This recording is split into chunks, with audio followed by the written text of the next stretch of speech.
0 से 100 तक की संख्याएं। हेलो बच्चों, मैं हूँ तोता। आपका इस पाठ में स्वागत है। आइए देखें कि हम इस पाठ में क्या सीखेंगे।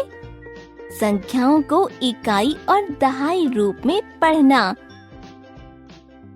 तथा इकाई और दहाई गिनकर संख्या बताना। आज छोटू और पिंकी बाजार से अपने लिए एक खिलौना खरीदने आए हैं। पिंकी, ये देखो, ये खिलौना कितना अच्छा लग रहा है। हम ये ले लेते हैं। हाँ छोटू, ठीक है। यहाँ लिखा है कि ये 38 रुपये का है। 38 रुपये का मतलब हमें देने होंगे 3 10-10 के नोट और साथ में 8 1-1 के सिक्के। ऐसा क्यों छोटू? देखो पिंकी, 38 में 3 दहाई के स्थान पर है और 8 इकाई के स्थान पर। 3 दहाई का मतलब है 10-10 के 3 समूह या 10-10 रुपये के 3 नोट और साथ में 8 इकाई का मतलब है 8 1 के सिक्के। तो हमें देने हैं 3 10-10 के नोट और 8 1 के सिक्के, है ना छोटू? हाँ पिंकी, आओ अब ये खरीद लेते हैं। छोटू ने दुकानदार को 38 रुपये दे दिए और वो खिलौना ले लिया। आज छोटू और पिंकी अपनी माँ के साथ म्यूजियम घूमने आए हैं। यहाँ पर उन्हें बहुत पुरानी पुरानी चीजें देखने को मिल रही हैं। आइए देखें कि अब वे लोग क्या देख रहे हैं। अरे वाह, यहाँ कितने सारे बर्तन हैं। माँ, ऐसे बर्तन हम अपने घर में इस्तेमाल क्यों नहीं करते? छोटू, ये बर्तन बहुत पुराने हैं और ये बहुत पहले इस्तेमाल होते थे। छोटू, आओ देखें कि ये कितने बर्तन हैं। हाँ पिंकी, चलो हम इन्हें गिनते हैं। यहाँ 10-10 बर्तन एक साथ रखे हैं छोटू। हमें गिनने में आसानी होगी। हाँ सही कहा पिंकी। ये है 10, 20, 30 और 40। ये हो गए 40 बर्तन। पिंकी, ये देखो, यहाँ 5 बर्तन और रखे हैं। बच्चों, क्या आपको पता है छोटू और पिंकी ने कुल मिलाकर म्यूजियम में कितने बर्तन देखे? 40 बर्तनों के बाद 41, 42, 43, 44, 45, तो हो गए 45 बर्तन। बच्चों, आपने देखा कि छोटू और पिंकी ने कैसे इन बर्तनों को गिना। यहाँ पर थे 10-10 बर्तनों के 4 समूह। इसका मतलब 4 दहाई। तो दहाई के स्थान पर आएगा 4 और साथ में 5 बर्तन और तो हुई 5 इकाई। इसका मतलब 5 इकाई के स्थान पर आएगा। तो छोटू और पिंकी ने देखे कुल 45 बर्तन। तो बच्चों, आज के लिए बस इतना ही। इस वीडियो में आपने संख्याओं को इकाई और दहाई रूप में पढ़ना तथा इकाई और दहाई गिनकर संख्या बताना सीखा। अगली वीडियो में हम संख्याओं से आगे और पीछे गिनना सीखेंगे। तब तक के लिए बाय बच्चों।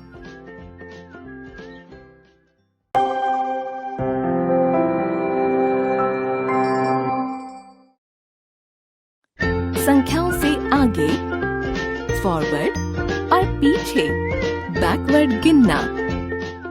हेलो बच्चों, पिछली वीडियो में आपने संख्याओं को इकाई और दहाई रूप में पढ़ना तथा गिनती करके संख्याओं में इकाई और दहाई बताना सीखा। आइए देखें कि आप इस पाठ में क्या सीखेंगे। आगे जाना, फॉरवर्ड और पीछे जाना, बैकवर्ड क्या होता है तथा संख्याओं से एक कदम आगे, 1 स्टेप फॉरवर्ड और एक कदम पीछे, 1 स्टेप बैकवर्ड गिनना। आज छोटू ने स्कूल में एक खेल खेला था। अभी वह उसी खेल के बारे में अपनी माँ को बता रहा है। माँ, इस खेल में मैडम ने हमें एक कदम आगे और एक कदम पीछे कूदने को कहा था। अगर वो एक कदम पीछे कूदने को बोलती थी तो हमें पीछे कूदना होता था, और जब वो एक कदम आगे कूदने को बोलती थी तो हमें आगे कूदना होता था। अच्छा छोटू, जहाँ तुम खड़े हो क्या तुम वहाँ से एक कदम आगे कूद कर दिखा सकते हो? जी माँ। वाह छोटू, और अब एक कदम पीछे कूद कर दिखाओ। क्या आप दोबारा एक कदम पीछे कूद सकते हो? हाँ माँ। शाबाश छोटू। बच्चों, देखा आपने छोटू कैसे एक कदम आगे और एक कदम पीछे कूदा? क्या आप यहाँ देखकर बता सकते हैं कि ये मेंढक आगे कूद रहा है या पीछे? जी हाँ, आपने एकदम सही सोचा। यह मेंढक आगे कूद रहा है और इसे कहते हैं पीछे कूदना। छोटू, जिस तरह तुम कक्षा में एक कदम आगे और एक कदम पीछे कूद रहे थे, क्या तुम्हें पता है कि ये हम संख्याओं के साथ भी कर सकते हैं? वो कैसे माँ? ये देखो सीढ़ियाँ। इन सीढ़ियों पर मैंने चौक से 1 से 15 तक की संख्याएं लिख दी हैं। तुम जरा 4 पर जाकर खड़े हो जाओ छोटू। जी माँ। छोटू, क्या तुम मुझे 4 से एक कदम आगे कूद कर दिखा सकते हो? जी माँ। अब तुम कौन सी संख्या पर पहुँच गए हो? माँ, 4 से एक कदम आगे कूदने पर मैं 5 पर पहुँच गया हूँ। सही कहा तुमने छोटू। और अब एक और कदम आगे कूद कर दिखाओ। छोटू, अब तुम कौन सी संख्या पर पहुँच गए हो? माँ, 5 से एक कदम आगे कूदकर 6 पर पहुँच गया हूँ। हाँ छोटू, तुमने सही कहा। अब तुम जरा 13 पर जाकर खड़े हो जाओ। ठीक है माँ। और अब 13 से तुम एक कदम पीछे कूद कर दिखाओ। छोटू, अब तुम कौन सी संख्या पर पहुँच गए हो? 13 से एक कदम पीछे कूदकर मैं पहुँच गया हूँ 12 पर। हाँ छोटू, तुमने सही कहा। जब हम किसी संख्या से पीछे जा रहे हैं तो वो होती है पीछे की गिनती, बैकवर्ड काउंटिंग। और जब हम किसी संख्या से आगे बढ़ते हैं तो वो होती है आगे की गिनती, फॉरवर्ड काउंटिंग। बच्चों, देखा आपने कि किस तरह हम किसी संख्या से एक कदम आगे और एक कदम पीछे जाते हैं। यहाँ देखें तो 2 से एक कदम पीछे है 1 और 2 से एक कदम आगे है 3। 8 से एक कदम पीछे है 7 और 8 से एक कदम आगे है 9। तो बच्चों, आज के लिए बस इतना ही।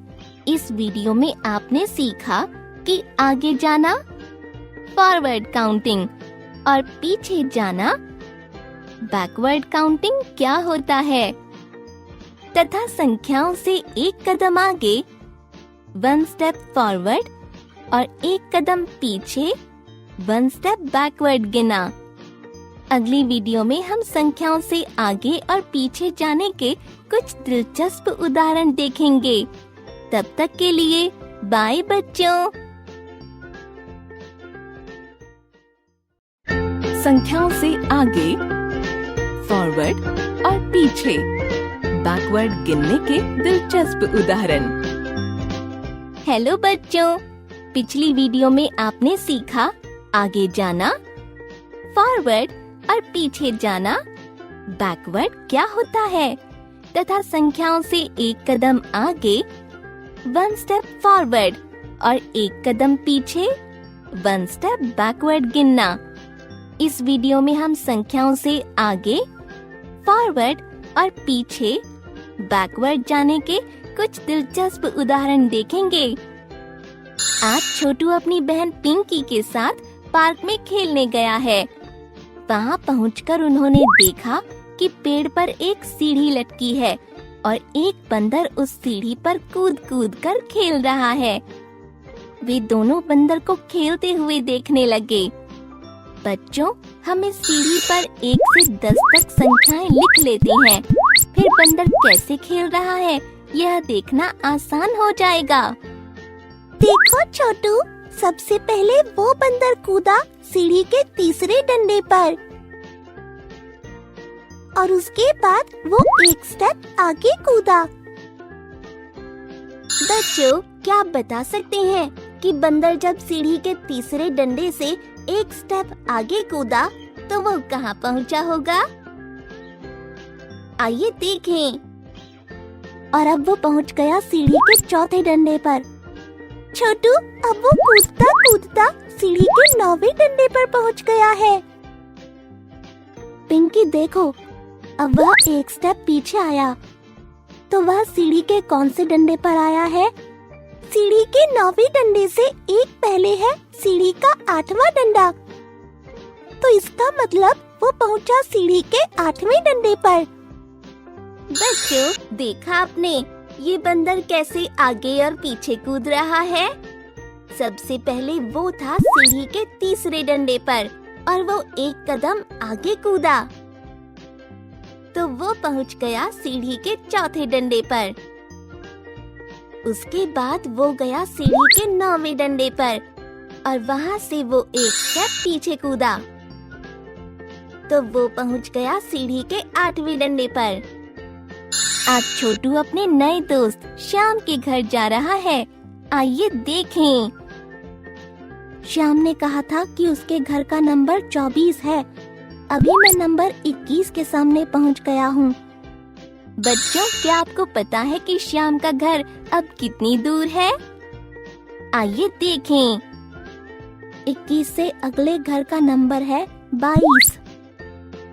22 से अगला घर है 23 और 23 से एक घर आगे है 24। अरे वाह, आ गया श्याम का घर। छोटू श्याम के घर गया और वे दोनों खेलने लगे। कुछ देर खेलने के बाद छोटू श्याम के घर से निकल गया और अपने घर की ओर जाने लगा। बच्चों, क्या आपको याद है कि छोटू जब अपने घर से श्याम के घर की ओर जा रहा था तो उसे कौन कौन से संख्या के घर दिखे थे? जी हाँ, उसने देखे थे 21, 22, 23 और फिर 24। अब जब वो वापस जा रहा है तो वो निकला घर नंबर 24 से। इससे पिछले वाला घर का नंबर है 23। 23 से एक घर पीछे है 22 और 22 से एक घर पहले है 21। देखा आपने बच्चों, इसका मतलब ये है कि 21 के बाद आता है 22, फिर 23, फिर 24 और 24 से पहले आता है 23, उससे पहले आता है 22 और उससे पहले 21। बच्चों, आज के लिए बस इतना ही।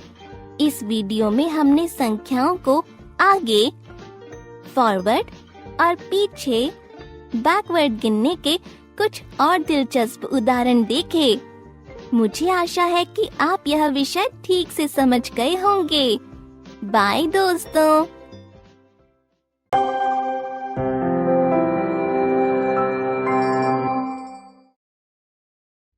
लंबी, लॉन्ग और छोटी शॉर्ट चीजों से परिचय।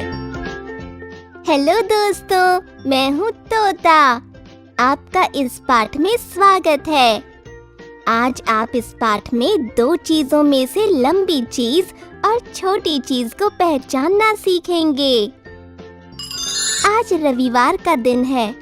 पिंकी और उसकी माँ बगीचे में घूमने गए हैं।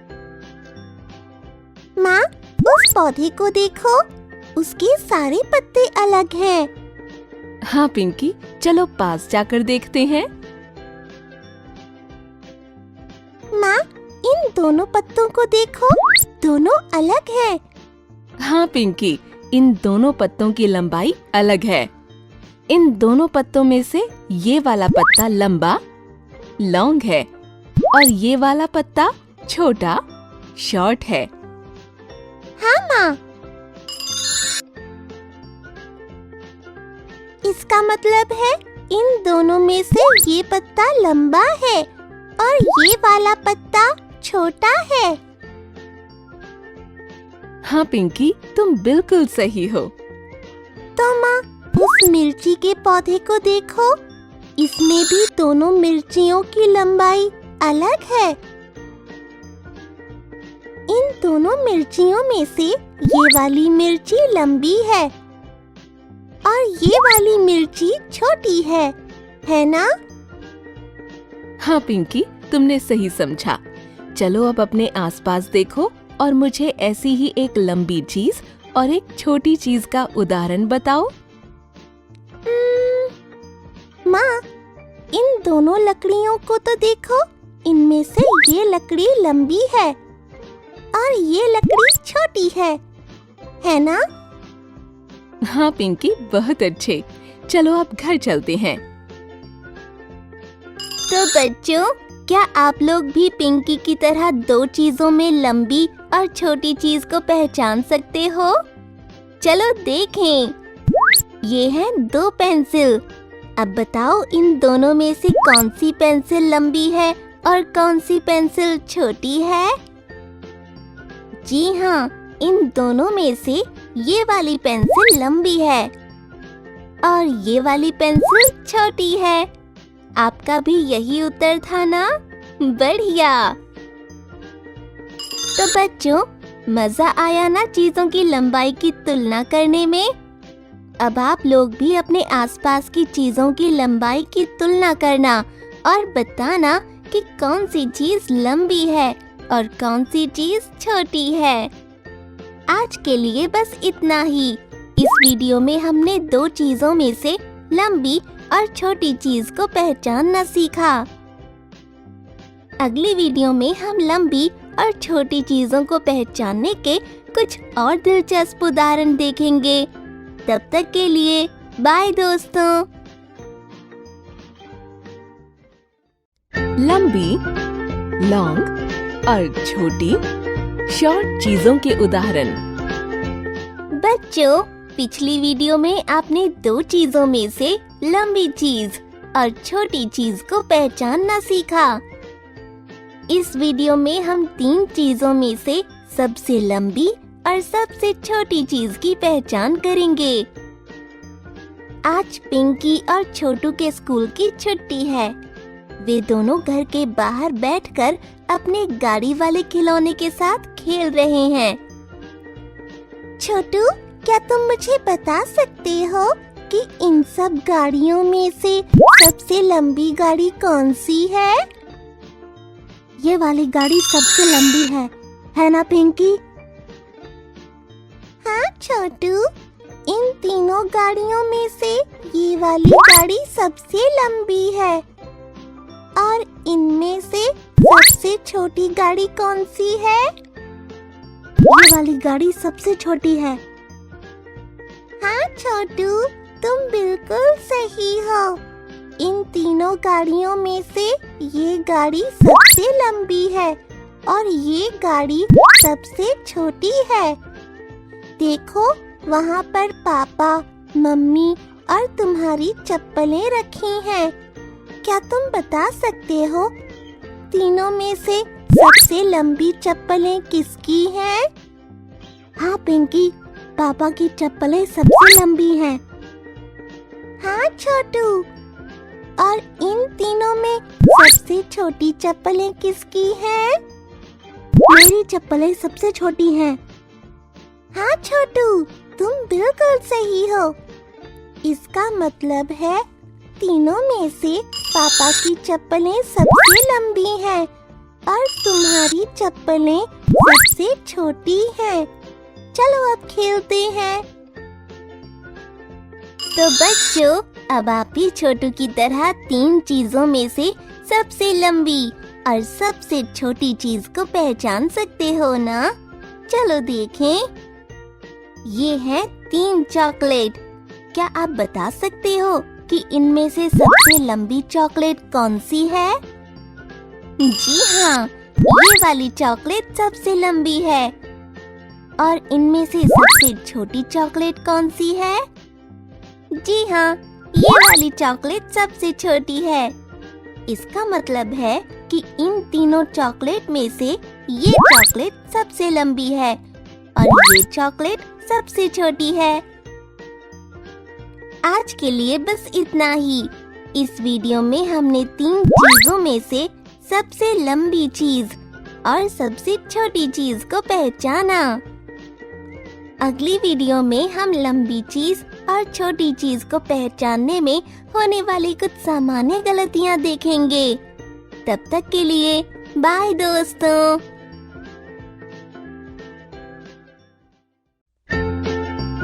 लंबी, लॉन्ग और छोटी शॉर्ट चीजों की पहचान में सामान्य गलतियां। तो बच्चों, पिछली वीडियो में आपने 3 चीजों में से सबसे लंबी और सबसे छोटी चीज को पहचाना। इस वीडियो में हम लंबी चीज और छोटी चीज को पहचानने में होने वाली कुछ सामान्य गलतियों के बारे में जानेंगे। छोटू और उसकी मम्मी खाना खाने के लिए बैठे हैं। छोटू, क्या तुम मुझे एक चम्मच दे सकते हो प्लीज? कौन सी वाली चम्मच मम्मी? छोटी वाली या लंबी वाली? छोटू, ये दोनों चम्मच तो समान लंबाई की हैं। इनमें से कोई भी छोटी या लंबी नहीं है। नहीं मम्मी, ये देखो, ये वाली चम्मच लंबी है और ये वाली चम्मच छोटी है। अरे छोटू, तुम्हें ये चम्मच बड़ी लग रही है क्योंकि ये थोड़ा आगे रखी है। दोनों चम्मचों को साथ में रखो जिससे कि दोनों चम्मचों का एक सिरा साथ में हो। ठीक है मम्मी। ये लो। अब बताओ, क्या इन दोनों चम्मचों में से कोई लंबी या छोटी है या फिर दोनों चम्मचें समान लंबाई की हैं? अरे हाँ मम्मी, ये दोनों तो समान लंबाई की ही हैं। समझ गया। अच्छा, अब देखो, तुम्हारे पास 3 चाबियां रखी हैं। एक मेरे कमरे की, एक तुम्हारे कमरे की और एक घर की। क्या तुम मुझे बता सकते हो कि इन तीनों चाबियों में से कौन सी चाबी सबसे लंबी है और कौन सी चाबी सबसे छोटी है? देखने में तो लग रहा है कि ये वाली चाबी सबसे लंबी है और ये वाली चाबी सबसे छोटी है।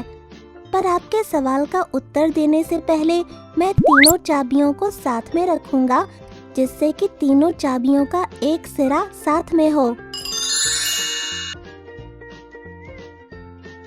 ठीक है छोटू। अब अगर हम इन तीनों चाबियों को देखें तो तीनों की लंबाई समान है, इसलिए इनमें से कोई भी लंबी या छोटी नहीं है ना मम्मी? हाँ छोटू, शाबाश। तो बच्चों, आप भी छोटू की तरह 2 या 2 से ज्यादा चीजों की लंबाई की तुलना करने में अब गलती तो नहीं करोगे ना?